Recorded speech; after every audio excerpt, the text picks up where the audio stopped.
Welcome parents. दोस्तों आपको एक कहानी सुनाता हूँ। कहानी क्या मतलब सत्य घटना। अभी 3 दिन पहले मेरे पास पेरेंट्स आए थे। उनकी बच्ची थी 8.5 साल की। पेरेंट्स सामने बैठे हुए थे जहाँ कैमरा है। तो इधर की तरफ फादर बैठे हुए थे, इधर मदर थी और बच्ची मेरे पास में इधर बैठी हुई थी। 8.5 साल की बच्ची, weight 20 kg, height 129 centimetre. Mother की वही कंप्लेंट, सर कुछ भी नहीं खाती है, मुझे समझ में नहीं आता कैसे जी रही है, क्या करें। जब मैंने बच्ची को देखा, शी वॉज एक्टिव, बढ़िया थी वो, कहीं मुझे ऐसा कुछ लगा नहीं उसमें डेफिशिएंसी के कोई साइन। तो मैंने कहा ठीक है। मैंने कहा जब उसको मैंने चार्ट पे देखा, मैंने कहा हाइट तो बहुत अच्छी है, वजन स्लाइटली लोअर है, लेकिन जब मैंने उसकी मदर को देखा तो मदर की बिल्ट भी ऐसी थी, तो मुझे वहां पर भी उसे कोई ऐसे टेंशन नहीं थी। बच्ची तो बहुत एक्टिव थी। मैंने पेरेंट्स को समझाया कि देखिए बच्चे जो रहते हैं ये अपने कैलोरी का, देखिए मैं आपको एक चीज इस वीडियो में समझा दूं। इस वीडियो के लास्ट के अंदर आपको एक बहुत अच्छा मैसेज मिलने वाला है और बहुत इंफॉर्मेशन मिलने वाली है। प्लीज वीडियो को मत छोड़ना, आखिरी में बहुत मजा आने वाला है। तो मैंने उनको समझाया कि देखिए बहुत से ज्यादातर बच्चे क्या करते हैं, जब आप वो कुछ खाना खाते हैं, वो जो कैलोरी का इंटेक है, उनमें से कुछ बच्चे कैलोरी का इंटेक अपनी हाइट में लेते हैं, कुछ अपने वेट में लेते हैं, कुछ बैलेंस करके चलते हैं। तो इस तरीके से इनको बांटा गया है। एक्टोमॉर्फ है, एंडोमॉर्फ है, मीजोमॉर्फ है। तो कुछ हाइट के अंदर उसको ज्यादा ले रहे हैं, कुछ अपने वेट को बढ़ाने में ले रहे हैं, कुछ बैलेंस में, दोनों के अंदर अपने बराबर लेके चलते हैं। तो इस तरीके से मैंने उनको समझाया। मैंने कहा कि आप एक काम और कीजिए कि आप ये देखिए कि आपका बच्चा पूरे दिन एक्टिव है कि नहीं है। मदर कहती है कि एक्टिव तो बहुत है, सारे दिन खेलती रहती है। तो मैंने कहा यदि एक्टिव है बच्ची तो आपको वैसी चिंता नहीं होनी चाहिए। आप सभी पेरेंट्स जो मुझे देख रहे हैं, स्पेशली मदर्स, मेरा एक सवाल है आपसे, प्लीज कमेंट्स में जरूर आप रिप्लाई कीजिएगा। आपका बच्चा जो टॉडलर है, टॉडलर के भी है और ऊपर स्कूल गोइंग एज वाले भी हैं, इस जो एज ग्रुप हम देख रहे हैं जहां पर आपकी समस्या है कि मेरा बच्चा कुछ खाता नहीं है, कभी आपके बच्चे ने आपसे आकर के बोला है कि मम्मी मुझे भूख लगी है, खाना दो? आप इसका रिप्लाई मुझे जरूर देना।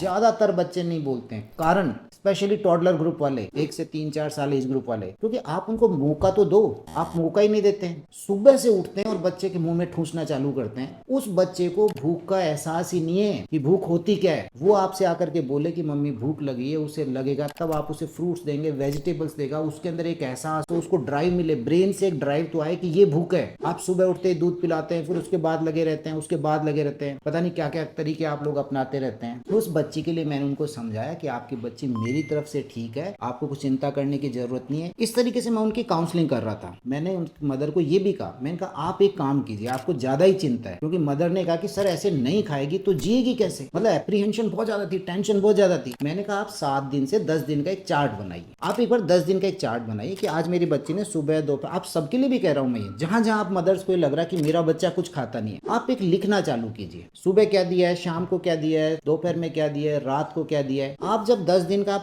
पूरा चार्ट बनाएंगे तब आप देखेंगे कि वहां बच्चे ने अपना कैलोरी इंटेक वो ठीक ले रहा है। अगर आप खुद सोचिए, शाम तक आपको खाना नहीं दिया गया, शाम तक क्या स्थिति हो जाएगी, इनएक्टिव हो जाएंगे, डल हो जाएंगे, चेहरे से दिखेगा उतर गया, सामने वाला बोल देगा। बच्चों के साथ ऐसा नहीं है, बच्चा आपका खेल रहा है, पूरे दिन खेल रहा है, मत दो उसे खाना। मैं आपको बता रहा हूँ अगले दिन के अंदर भी एक्टिव है वो बच्चा, वैसे तो है नहीं, वो खुद आकर के मांग लेगा इतनी देर में। देखिए जिस घर के अंदर खाने पीने की कमी नहीं है, भगवान की दया है, वहां पर बच्चे भूख से नहीं मरते। ये बात आपको समझनी होगी। द इम्पॉर्टेंट थिंग कि मैं बच्चे को खिला क्या रही हूँ। जब मैं इतनी देर से बात करे जा रहा था उनके साथ, तो मुझे लग रहा था कि हाँ वो बहुत गौर से सुन रहे हैं और शायद मैं अपने जो मैसेज देने के अंदर मैं सफल हो रहा हूँ। और मैसेज तो मैं आप सभी जानते हैं कि मैं क्या देना चाहता हूँ। आप फोर्स मत कीजिए बच्चे को, उसका रेस्पेक्ट कीजिए। फीडिंग टाइम को आप एक तरह का बैटल मत बनाइए, लड़ाई का मैदान मत बनाइए। फीडिंग टाइम एक लर्निंग टाइम है, मेरा बच्चा उससे कुछ सीखेगा, उस खाने के साथ बैठकर कुछ सीखेगा, मैनर सीखेगा वो टेबल के ऊपर। उसके अलावा उसका जो टेक्सचर है, उसका जो टेस्ट है, हर चीज को वो एंटरटेन करना चाहिए उसको। तो मुझे लगा कि शायद मैं अपना मैसेज देने में सफल हो रहा हूँ। लेकिन सडनली जो बच्ची के फादर इधर की तरफ बैठे हुए थे, बच्ची मेरे पास में इधर की तरफ थी, जब इतना सब कुछ संवाद हो चुका था, फादर ने बच्ची की तरफ देखा और अंगुली करके कहा, सुनो अब ये लास्ट वार्निंग है, डॉक्टर अंकल ने कह दिया अब या तो कल से खाना खाने लग जाना, नहीं तो बोर्डिंग स्कूल भेज दूंगा। अब मैंने सिंपली, सही बता रहा हूँ, सिर्फ अपना सर ही नहीं पकड़ा बस उनके सामने, अदरवाइज मैं अंदर से बिल्कुल, मैंने कहा ये तो इतना कुछ समझाया, इतनी बातें करी, उसके बाद अल्टीमेटली हम कहाँ पहुंचे, फिर वही।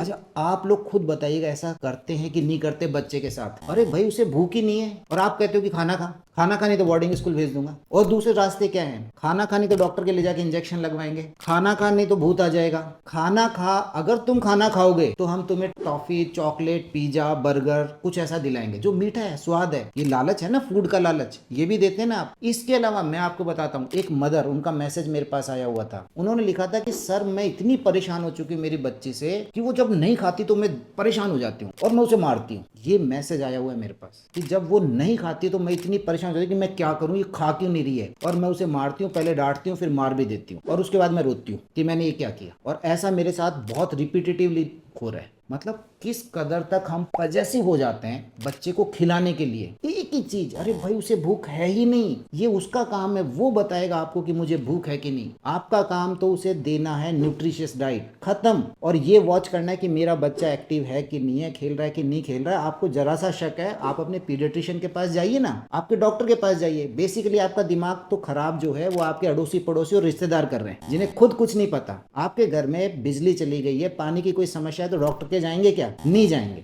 आप वहां पर सलाह इलेक्ट्रिशियन की लेंगे या वाटर वाले की लेंगे। लेकिन हेल्थ के मामले में आप हर किसी की सुनते हैं। किसी ने आपके बच्चे को पकड़ के कह दिया, अरे ये क्या पतला दुबला कर रखा है, कुछ खिलाते क्यों नहीं हो, बस वहीं पर ही मदर की हालत खराब। अब वो चाहती है कि इसे कैसे मोटा कर दूं। उन्हें ये नहीं पता कि ये जो जेनेटिक्स है, उसकी बॉडी में जीन्स हैं आपके। आप 8.5 साल पर, अगर मैं इस बच्चे की बात करूं तो आप 8.5 साल पर कैसे थे, जब हमें ये तो पता है कि हमारा रंग रूप कद काठी नए नक्श ये सब माँ बाप के ऊपर जाते हैं, तो हमारा ग्रोथ पैटर्न भी वैसा जाता है। ये जरूरी है कि आप एक बार यदि आपको संशय तो डॉक्टर के जाइए, कुछ बीमारी की वजह से नहीं हो रहा तो उसे रूल आउट कर सकते हैं। But most of the time ऐसा नहीं रहता है। Most of the time it is genetics. आप इस चीज को समझिए। अभी जो मैंने आपको थंबनेल दिखाया है, इस तरह के टिप्स भूख बढ़ाने के, और आपका बच्चा भाग के खाएगा, आपका बच्चा इतना खाएगा कि आप देखते रह जाएंगे, ये इस तरह के खूब थंबनेल आप देखेंगे, ये सब बेकार की बातें। और प्लीज मेरी रिक्वेस्ट है, मेरा सजेशन है आपसे कि ये जो तरीके मैंने आपसे भी बताए ना, कि डॉक्टर के ले जाएंगे, इंजेक्शन लगवा देंगे, है ना, तुम्हारे को हम टॉफी चॉकलेट पिज्जा दिलाएंगे, बर्गर, ये तो कभी नहीं करना भूल के भी। और एक सबसे बड़ा हथियार, मोबाइल देख के। अगर बच्चा कुछ नहीं खा रहा है तो मदर मोबाइल दिखा देती है, उसके ठूंसती रहे, वो बेचारा खाता रहता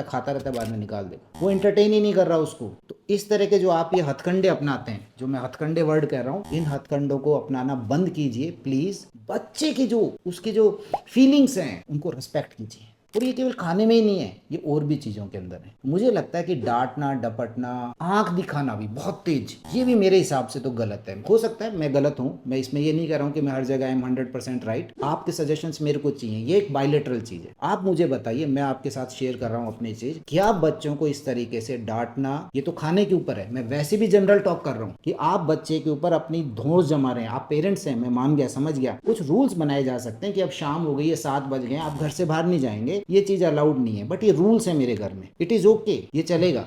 बट आप उसे धौंस दिखा रहे हैं, आंख दिखा रहे हैं, थप्पड़ मार रहे हैं, ये चलेगा कि नहीं चलेगा? तो मेरे को आप अपने कमेंट सेक्शन में अपने आपके जो विचार हैं प्लीज़ ज़रूर शेयर कीजिएगा। ये मेरे साथ 3-4 दिन पहले की ये घटना है, जब ये हुई थी, मुझे पसंद नहीं आई। मुझे लगा कि शायद आप लोगों के साथ शेयर करूं, आप लोगों के विचार इसके बारे में लूं। बच्चे के खाने की बहुत पजेसिव मत हुई, उनके ऊपर छोड़ दीजिए। एक बार देखिए तो सही, बच्चा आपके पास आकर बोले मम्मी भूख लगी है। और वो पुराना वाला जो एक हम तो 90s में देखते थे ना, कि बच्चा स्कूल से आता है, मम्मी भूख लगी, और मम्मी कहती है बस 2 मिनट। भाई इतना टाइम तो दो। हालांकि वो 2 मिनट वाली रेसिपी मत बनाना, वो खराब है, लेकिन आप उसे लगने दीजिए, भूख लगने दीजिए। बस यही मेरा इस वीडियो के माध्यम से आप मदर्स से स्पेशली यही कहना है, और फादर से कहना है कि प्लीज इतना डांटना डपटना मेरे विचार से ठीक नहीं है। तो उम्मीद करता हूँ ये वीडियो आपको पसंद आया होगा। आपके विचार जरूर मेरे को बताइएगा, आप क्या सोचते हैं। और यदि पसंद आया है तो लाइक करना नहीं भूलें, शेयर करें एंड चैनल को सब्सक्राइब करें। Thank you.